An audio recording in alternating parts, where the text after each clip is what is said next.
Recordamos. ¿Listo?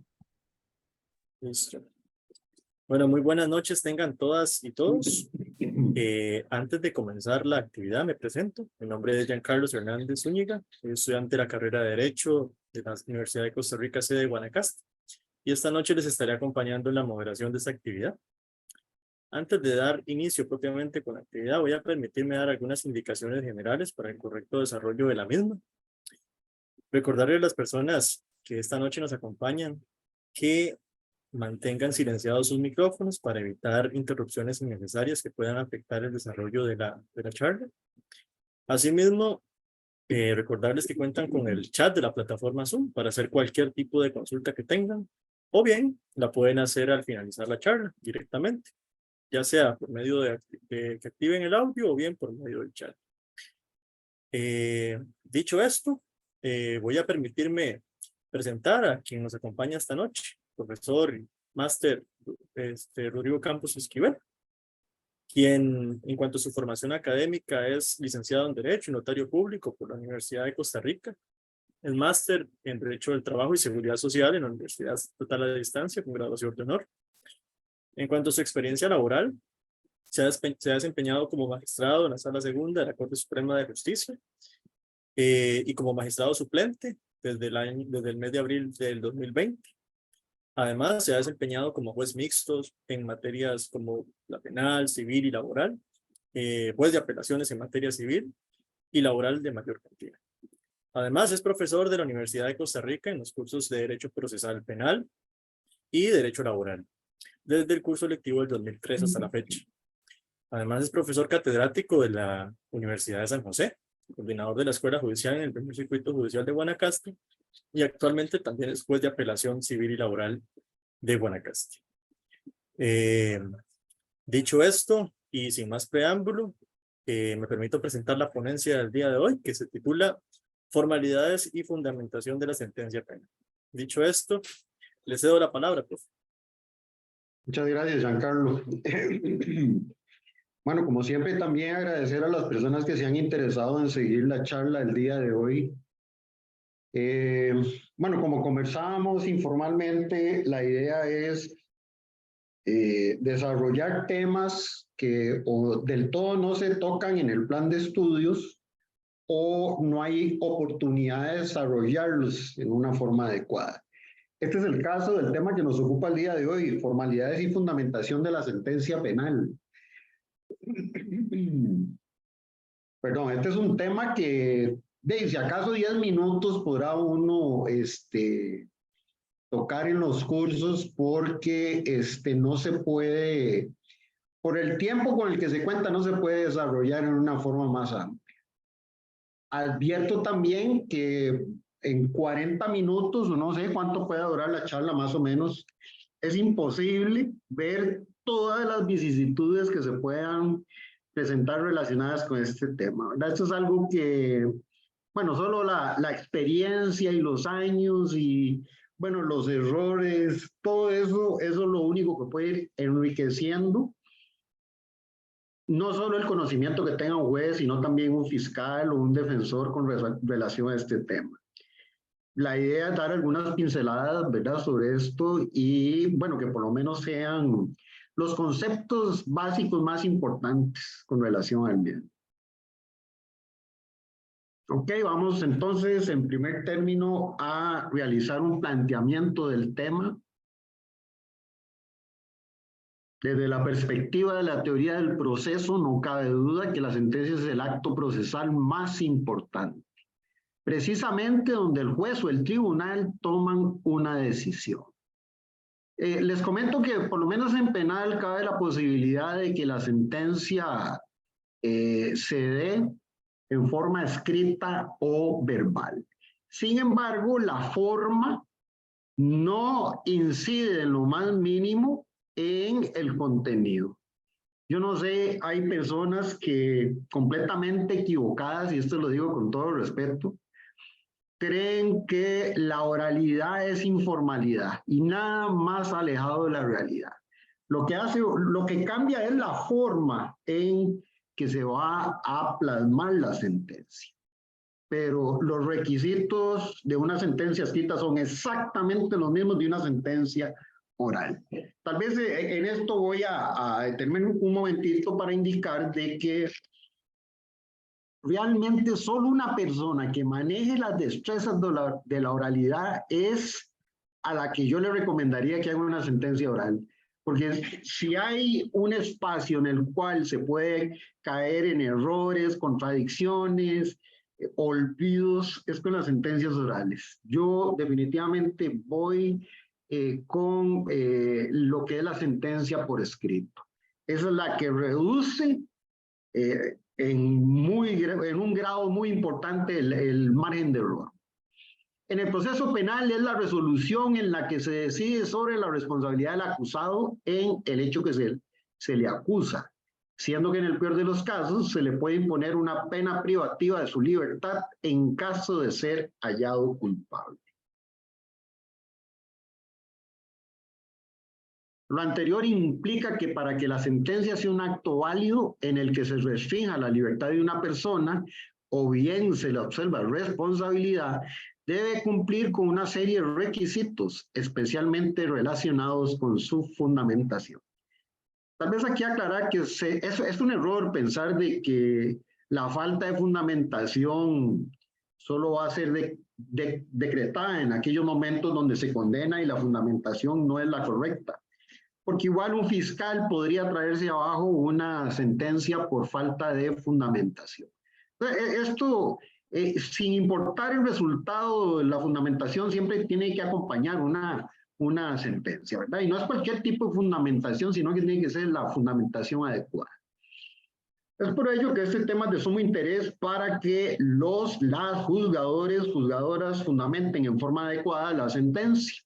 Esto por un lado, ¿verdad? Si lo vamos por el lado de la judicatura, pero también para que fiscales y defensores puedan controlar la validez de la misma. Si un abogado, entiéndase defensor o fiscal, no maneja los aspectos básicos de la fundamentación de una sentencia, pues le va a costar mucho más atacar la misma. Entonces, esa es la idea de dar una charla de esta, porque indistintamente administradores de justicia, fiscales y defensores pueden sacar provecho de la misma. Bueno, aquí perdí para ver. Ok, ya estamos otra vez. Espera un momentito, voy a ver que aquí hay una persona que está preguntando algo. Bueno, buenas noches. Ok, continuamos.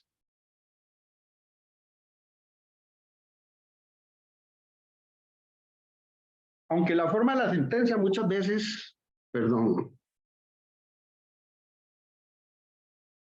muchas veces depende de cada juzgador o juzgadora. Es una cuestión de estilo, ¿verdad? Lo cierto del caso es que siempre se ha de respetar requisitos formales mínimos para su validez. En cuanto al tema de la fundamentación, las exigencias son mucho más estrictas. De seguido se va a analizar las formalidades y fundamentación de una sentencia penal, no sin antes identificar la normativa de interés. Entonces, para introducir un poco el tema, vamos a ver qué artículos del Código Procesal Penal son de interés para este tema.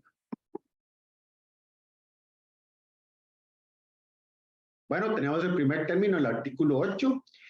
Dispone que en los casos en los que se disponga la integración colegiada de un tribunal, las 3 personas juzgadoras deben participar activamente en la deliberación y votación. Aquí tal vez es importante mencionar que en lo que es la forma en que surge la vida jurídica, la sentencia, se divide en 3 etapas: deliberación, votación y decisión. Perdón, yo agregaría también ahí de último la redacción. La responsabilidad de la redacción, que es la última que mencioné, le corresponderá a aquella persona juzgadora a la que le haya correspondido dicha labor, de acuerdo con el 196, inciso segundo de la Ley Orgánica del Poder Judicial. En razón de esto que estoy mencionando, es importante que la sentencia, justo después de los resultandos y antes de dar inicio a los considerandos, se indique quién es la persona que redacta. Eso es sumamente importante, entre otras cosas, para efectos de definir la responsabilidad de la persona que le ha correspondido dicha labor. Luego tenemos el 141 del mismo código, dicta que tendrá la condición de sentencia aquellas resoluciones que pongan fin al proceso. Esto es un poco para identificar dentro de la nomenclatura de resoluciones judiciales entre providencias, autos y sentencias, ¿verdad? Hoy estamos hablando estrictamente de lo que es la sentencia. No estamos haciendo referencia a autos, mucho menos a providencias. Artículo 182, sumamente importante desde el punto de vista de la fundamentación. En resumidas cuentas, dispone que las sentencias deberán contener una fundamentación clara y precisa, donde se expresarán los argumentos de hecho y de derecho, así como el valor otorgado a los medios de prueba. Dispone además en qué casos se debe considerar de que no hay fundamentación y qué sanción cabe en esos casos. En realidad yo no me di a la tarea de citar toda la norma, es una norma un poquito extensa, pero lo que dice es que no hay fundamentación cuando se hace referencia nada más a los medios de prueba, sin ningún tipo de análisis, a frases rutinarias, cosas de ese tipo, ¿verdad? Lo que da a entender es que no es sentencia un machote, ¿verdad? Para decirlo en palabras más entendibles. El 143 se refiere a la fundamentación descriptiva. Les adelanto, más adelante vamos a ver qué es, pero la fundamentación descriptiva es un resumen de los aspectos más importantes que han surgido de la prueba testimonial, ¿verdad? Incluso también si el imputado hizo o rindió una declaración, ahí se plasma en esa parte, en ese apartado de la fundamentación descriptiva. 144 se refiere a la firma de las sentencias, distinguiendo entre firma tardía y ausencia de firma. La firma tardía, bueno, se da en aquellos casos donde el juez o la jueza participó de todas las etapas que les mencioné, deliberación, votación y redacción, pero por algún motivo no pudo firmar. Sí lo hace después, pero por una justificación. La ausencia de firma, ya ahí sí, eso es un defecto absoluto porque del todo no, algunos de los jueces o varios, 2 o 3, en el peor de los casos, del todo no firmaron la sentencia. 145 dispone que en los casos en que la sentencia suceda a una audiencia oral, o sea, cuando se realiza una audiencia oral y procede el dictado de una sentencia, la misma será deliberada, votada y redactada en forma inmediata. Lo que pasa es que, bueno, muchos casos no permiten esta dinámica. Lo usual es que se delibere y vote y dentro del 5º día se redacte con calma la sentencia en forma íntegra. El 181 ya entramos en aspectos de valoración de prueba. Establece que los elementos probatorios solo tendrán valor si han sido obtenidos en forma lícita e incorporados al proceso en la forma establecida por este código. Aquí, si quisiéramos, podríamos, digamos que desviarnos y empezar a hablar de lo que es la prueba ilícita y sus distintas teorías. Eso es otro tema interesantísimo, pero no lo vamos a ver hoy porque no es lo que nos ocupa. El 184 dispone que el tribunal deberá asignar el valor correspondiente a cada uno de los elementos de prueba, ello de acuerdo a las reglas de la sana crítica racional. Para ello debe justificar y fundamentar adecuadamente las razones por las que le otorga determinado valor, para lo cual debe apreciar en forma conjunta y armónica toda la prueba esencial. Aquí es importante advertir de que no es suficiente indicar, es que el testigo es una persona muy seria y creíble. No, es que eso es una apreciación, pero por encima.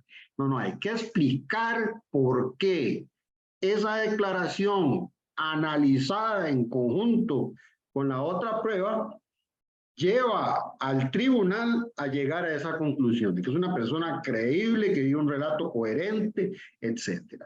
Igual no se puede descalificar a un testigo diciendo, no, es que no es creíble y es complaciente. No, pero un momentito, pero explique por qué llega a esa conclusión.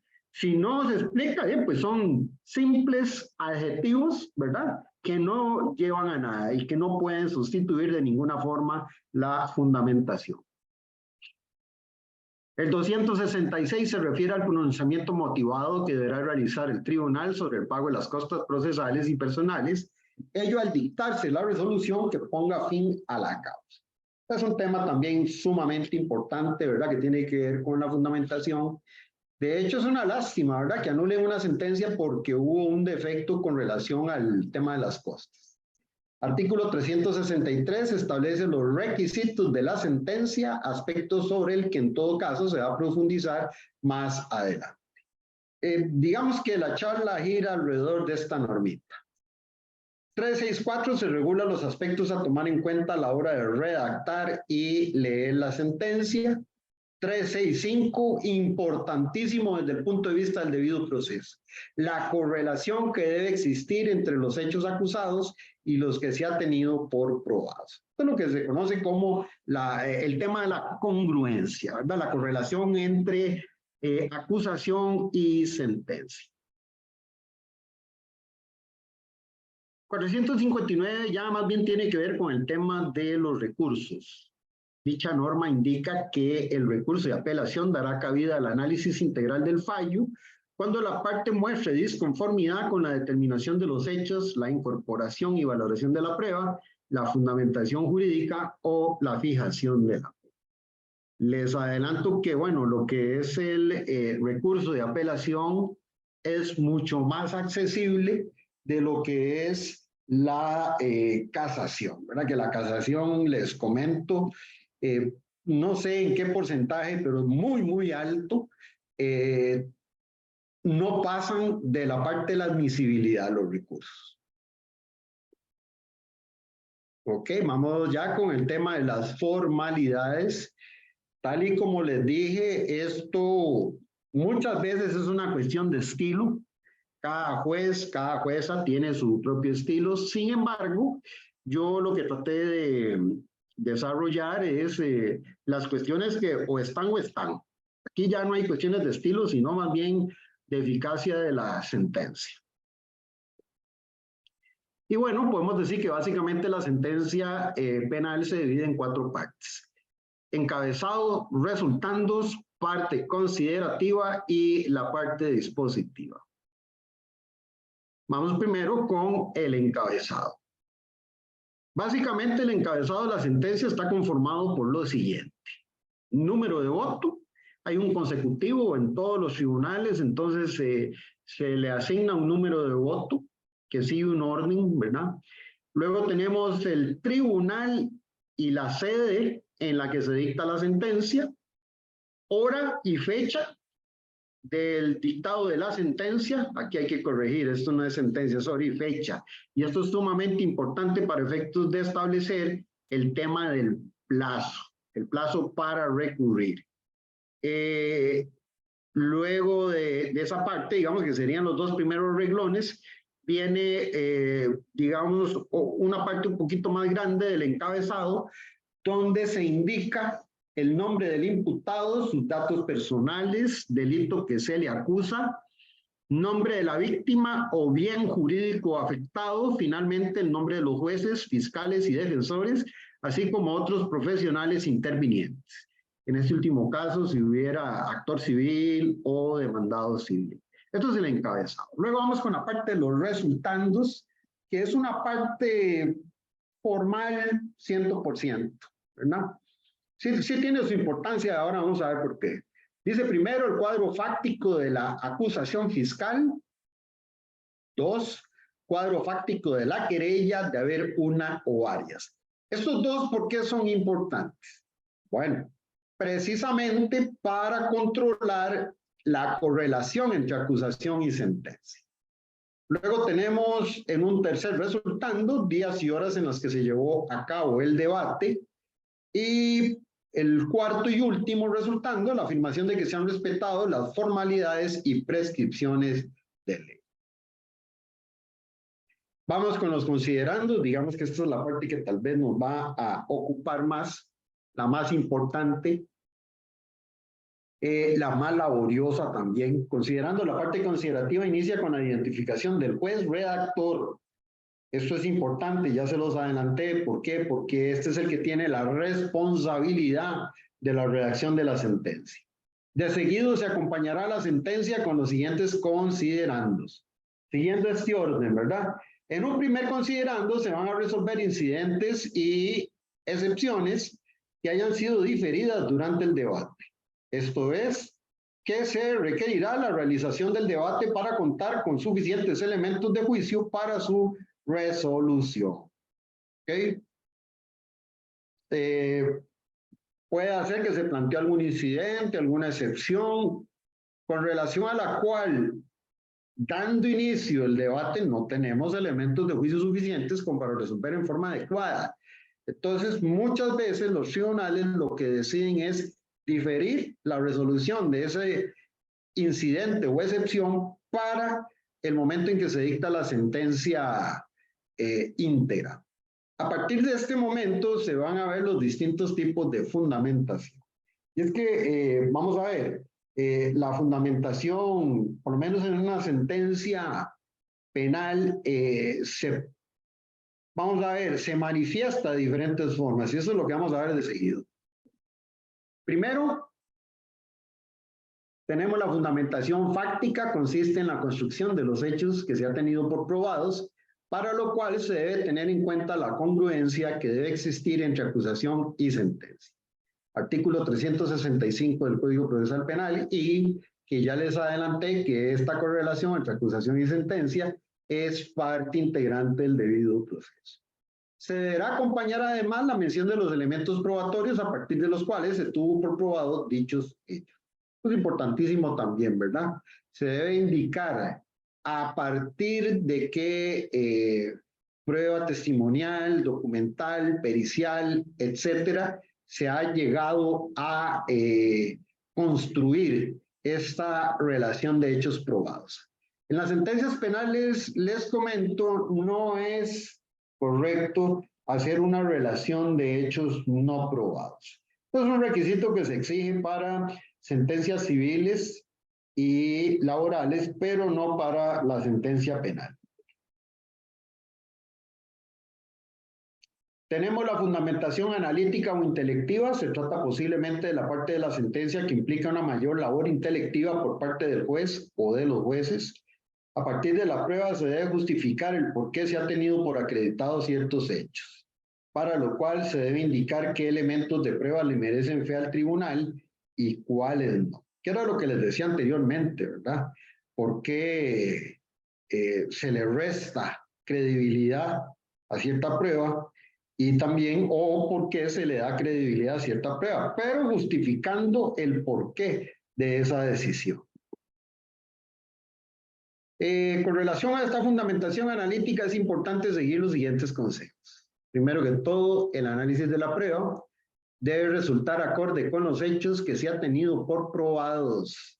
De lo contrario, habría una fundamentación contradictoria. Les comento que hay jueces que tenían una costumbre sumamente extraña. Yo nunca la comprendí. Primero, redactaban la fundamentación y de último hacían los hechos probados. Y a estas personas no fueron pocas las veces que se los olvidó hacer los hechos probados, ¿verdad? Y eso, ¿qué produjo? La nulidad de la sentencia, ¿verdad? Por falta de fundamentación fáctica. Lo correcto es, si hay que seguir un orden, es seguirlo tal cual, ¿verdad? Incluso, honestamente, yo veo sumamente difícil hacer una fundamentación analítica sin tener primero los hechos probados. Bueno, entonces, toda conclusión debe surgir del análisis de la prueba esencial. De lo contrario, sería preterir prueba. Puede ocurrir, incluso a mí me ha pasado, que se me ha olvidado analizar prueba. pero eso no implica la nulidad del fallo porque es prueba que no sirve para, o sea, vamos a ver, es prueba impertinente. Entonces, lo que realmente produce un defecto en la fundamentación es el dejar de analizar prueba esencial, no cualquier elemento de prueba, ¿verdad? Porque no todo es, no cualquier elemento de prueba tiene la condición de ser esencial. Continuamos con los consejos a la hora de realizar o de revisar la fundamentación analítica. Analizar la prueba no basta con indicar que la misma es coherente y creíble, o bien que la misma es complaciente y poco creíble. Se debe indicar el por qué se arriba a dichas conclusiones. Que era lo que yo les decía, ¿verdad? Es importante analizar en detalle cada extracto de la declaración del imputado. Vean, esto es una cuestión que es ineludible. Si el imputado decidió declarar o incorporar por lectura su declaración, esa declaración hay que desmenuzarla, porque de lo contrario habría una fundamentación deficitaria, ¿verdad? Deficiente. El no hacerlo puede implicar un defecto absoluto, sobre todo si no se analiza su defensa material, sea su coartada. O sea, él, en el caso de que diera una versión que tiene un contenido exculpatorio, pues si no se analiza, eso implica un grave defecto en la fundamentación de la sentencia. Asimismo, debe analizarse todos los argumentos de peso que hayan dado las partes en pro de acreditar o desacreditar la participación del acusado en los hechos. Esto también es sumamente importante y es, bueno, donde los jueces del tribunal tienen que estar muy atentos tomando en cuenta y tomando nota de cuáles son los argumentos que han dado las partes, el fiscal para condenar o el defensor para que se absuelva. El análisis de la prueba debe realizarse además de acuerdo con los postulados de la sana crítica racional. Ya vimos por ahí el 184, ¿verdad? Que tiene que ver con esto. Debe recordarse que para que la prueba sea válida, para sustentar una sentencia condenatoria, debe haber sido obtenida de acuerdo con las formalidades previstas en el código. O sea, uno de los temas de la validez de la prueba es además que se haya seguido la forma prevista por el código. Sumamente importante. Fundamentación jurídica.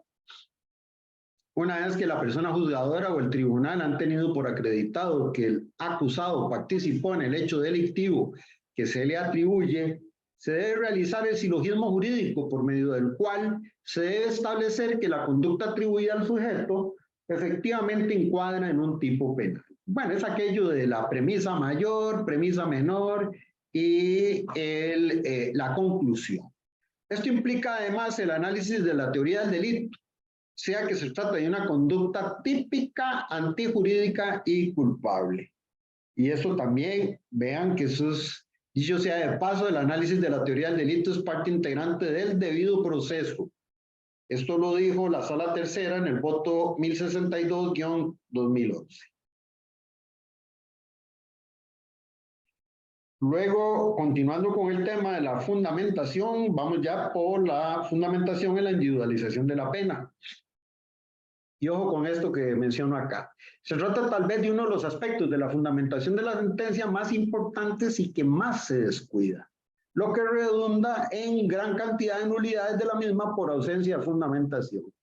¿Cómo le vamos a poner a una persona, no sé, comento, 15 años y fundamentar en media página esa pena?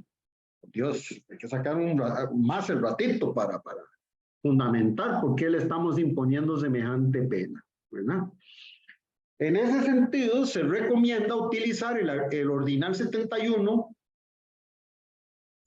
del Código Penal y desarrollar ampliamente cada uno de los aspectos allí regulados. Otros aspectos que requieren de fundamentación son la acción civil resarcitoria.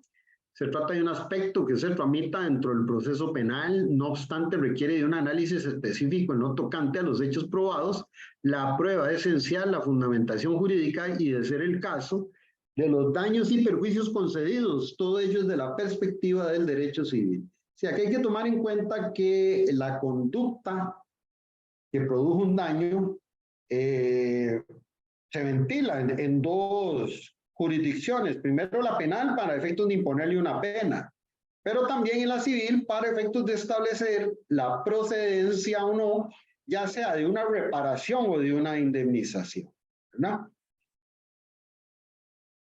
Las costas, se trata de un tema que aparte de tener que estar contenido en todas las sentencias, debe además tener una fundamentación adecuada en lo tocante a la forma en que se decide, ya sea condenando o exonerando de las mismas.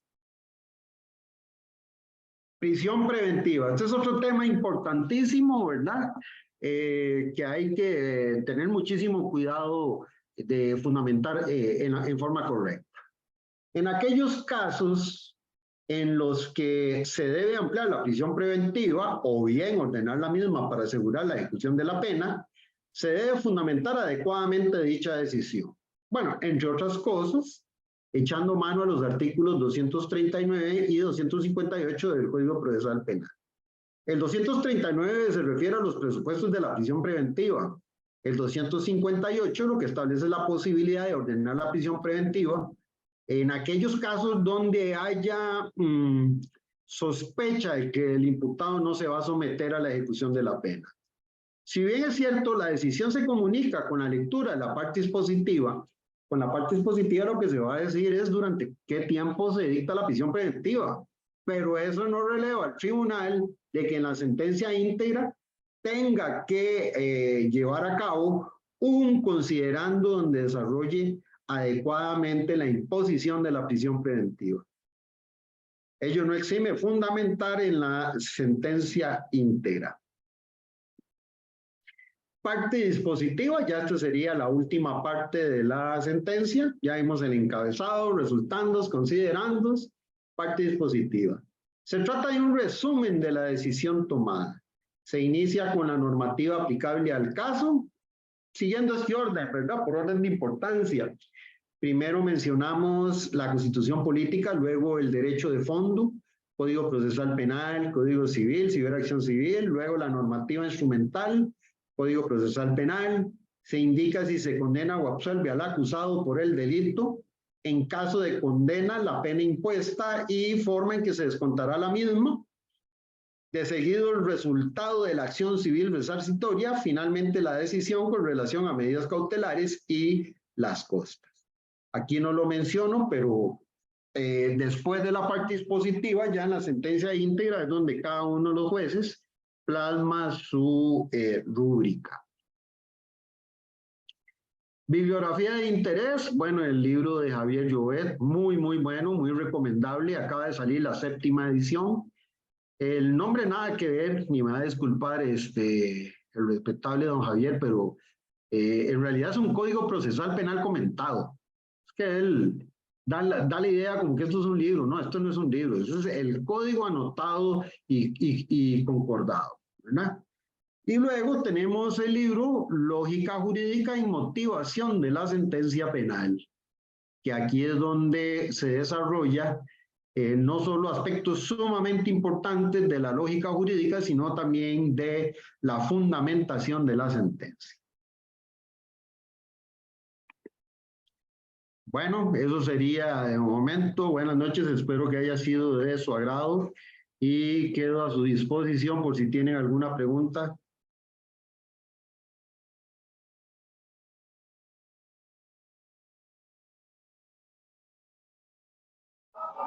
Buenas noches, licenciado. ¿Cómo le va? Buenas. Sí, es que yo tengo 3 preguntas que me surgieron, ¿verdad? Ahorita que estábamos viendo la presentación. La primera de ellas es en cuanto a la incorporación por escrito que usted mencionaba de la declaración del imputado, por ejemplo. Ok. Si quiere, vamos una por una para que después no se me olvide. Termine con esta y ya le contesto. Ok, no hay problema. La incorporación de la declaración del imputado por escrito, ¿existe alguna formalidad o simplemente así, tal cual, él hace la declaración, se No. incorpora ahí. Vamos a ver, vea. En el proceso penal hay 4 momentos expresamente previstos para recibir la declaración al imputado, ¿verdad? En la primera parte, digamos que se excluyen los 2 primeros. El imputado puede declarar después de haber sido detenido dentro de las 24 horas. Tenemos el primer supuesto previsto por la ley. El otro, que dicho sea de paso, son excluyentes, es antes de que se formule la acusación. ¿Ok? El tercero sería si asiste a la audiencia preliminar y se decide a declarar. Y el último es el del juicio. El del juicio no nos interesa por el tipo de pregunta que usted hace, ¿verdad? Entonces resulta ser que él en estos 2 primeros momentos, porque ya dijimos que los 2 primeros son excluyentes, pero digamos que él declaró al momento de ser detenido y ser puesto a la orden de la autoridad. Entonces, él declara, se plasma por escrito y llegado el juicio oral y público, el defensor le aconseja que se lea la declaración que él rindió. Eso en algún momento generó algunos cuestionamientos porque eso va en contra de la oralidad que debe prevalecer en el juicio. Sin embargo, ya la jurisprudencia dijo de que esto sí es válido porque es una forma en que el imputado ejerce su derecho de defensa material. Entonces, usted me pregunta que cómo se hace. No, pues simple y sencillamente uno de los jueces ordena dar lectura a esa declaración y así queda incorporada en el soporte de audio y video. Perfecto. Okay. Bueno, vamos con la segunda. Ajá, la otra pregunta igual es meramente académica. Sí. Si estamos, por ejemplo, se está conociendo de un delito contra la libertad sexual y la víctima le indica que ella está muy afectada, que esto le ha traído una perturbación por todo lo que ella vivió desde el abuso, ¿verdad?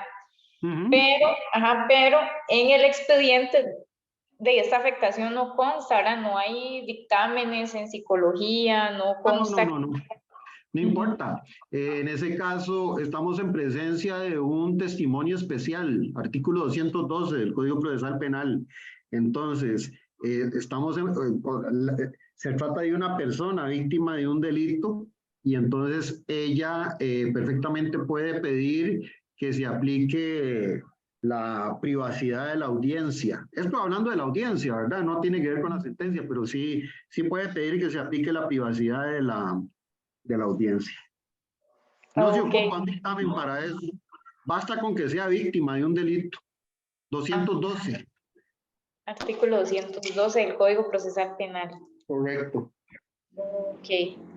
Y finalmente, la otra pregunta que tenía es en cuanto a la parte, ¿verdad? En la sentencia, cuando se hace la condena o más bien, lo estaba planteando mal, no se pidió acción civil resarcitoria durante el proceso, entonces, y por ende, en la sentencia no se declara una acción civil resarcitoria. Después de que ya esta sentencia queda en firme, ¿hay algún plazo para que la persona pueda, bueno, no reclamó en el momento procesal oportuno los daños y perjuicios? Entonces, hay como algún momento en el cual ya pasado esa oportunidad, entonces va a promover esa acción y que esa acción vaya a prosperar. O sea, eso no. Claro que puede hacerlo. De hecho, hay un principio, que ese yo lo di en los cursos, que es el de electa una vía. Si se escogió una vía, qué sé yo, la acción civil en un proceso penal, usted no puede ir al ordinario civil porque está llevando en forma paralela la discusión del mismo punto. Pero si usted en un proceso penal no planteó del todo la acción civil, más bien le queda abierta de par en par las puertas para ir al proceso civil, siempre y cuando no estemos en presencia de un asunto que prescribe, ¿verdad? Eso es lo único que tendría que cuidar. Pero sí se podría, entonces, si oportunamente, si no lo promueve, ok. Sí, digamos que cuando lo llamaron, ¿verdad?, de la fiscalía y pasaron los 10 días en que podía constituirse como actor civil y ya, bueno, fuimos a la audiencia preliminar, fuimos al debate y no se reclamó allí, entonces sí puede, después de ahí, accionar ante la vía civil. Incluso usted puede haber planteado el proceso civil y llevar al mismo tiempo el proceso penal, no hay ningún problema. Creo que por ahí está el 41 del Código Procesal Penal con relación a ese tema. Ok, voy a consultarlo también. Sí. Muchas gracias, Lick, me quedó bueno, muy con mucho gusto. claro. ¿Alguna otra persona con alguna duda? De momento no tenemos ninguna consulta en el chat, pues. No sé si gusta. Vamos a darle un minutito a ver si nos confirma alguien alguna consulta. Pero por lo que veo, de momento no hay.